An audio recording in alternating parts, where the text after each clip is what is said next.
Welcome to the Real News Network. I'm Jessica Devereaux in Baltimore. Congress has until Thursday to raise the debt ceiling, the legal limit on what the country can borrow. Gerald Epstein is co-director of the Political Economy Research Institute, and he's here to discuss with us what exactly all of that means. So, Jerry, how are you? I'm good. So let's get right into it. What is your analysis of this whole debt ceiling debacle?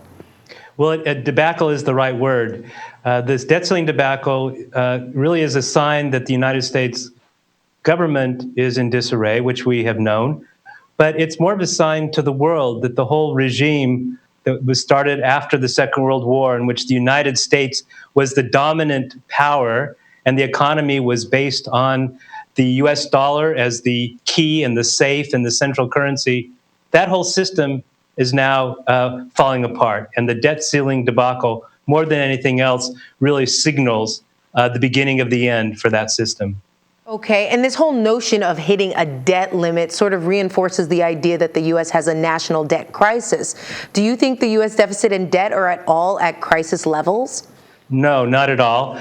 The debt ceiling is an odd legal rule that was set up in the 1920s to try to give Congress some say over borrowing, but in fact it's redundant because the United States Congress and the president make decisions about spending, and by making decisions about spending, they're also making decisions about how to finance it.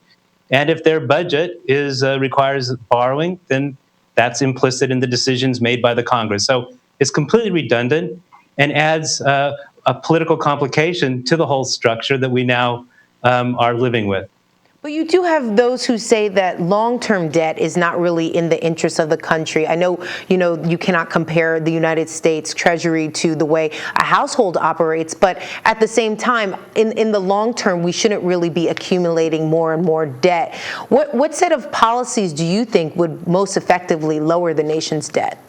Well, one really has to look at this more carefully and see that debt is not really the issue. Because after all, debt is just one side of the balance sheet. There's the liabilities, that's the debt, but there's also the assets that you get for the debt. The big problem for the United States is not the amount of debt that it owes, but it's the way that it's been investing in social assets, in education, in infrastructure, in all the things that can make the economy develop properly. There hasn't been enough investment in green technology and so forth.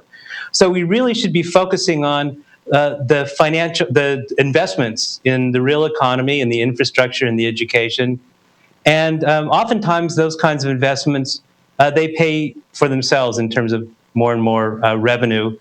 But as the economy grows, the amount of debt relative to the GNP goes down anyway. And I think most economists, including at the Congressional Budget Office and elsewhere, realize that this whole debt is a secondary issue. So what is the issue? The issue, from the perspective of the Congress, financed by big billionaires, the right-wingers, they're financed by big billionaires like the Koch brothers and others. Their goal is to completely dismantle those aspects of the government that threaten them, and that includes threaten them with higher taxation, threaten them with environmental regulations, carbon taxes, etc. They want to paralyze the government so it's not able to impose those kinds of things. And this debt ceiling fight has gotten out of control. They can't necessarily control the system, and it's led to a very dangerous impasse. Okay, and let's just say that we make it to Thursday and we don't have anything passed which raises the debt ceiling. What do you see transpiring, and what will happen to the U.S. Treasury and the economy in your predictions?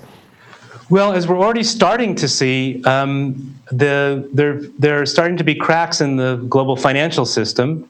Because as I said before, the US dollar and US Treasury securities and government debt are really the foundation for the global financial system. And interest rates are starting to go up on debt that's coming due, US government debt that's coming due at the end of the month and the beginning of November.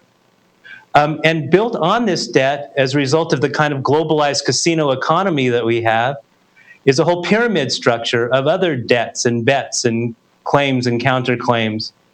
held by banks and pension funds and governments. So what we're going to start to see is little by little an increase in the interest rates based on that debt.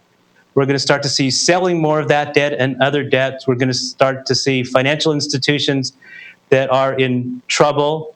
All of that is going to get worse and worse as investors begin to realize they might have to make an exit for the door.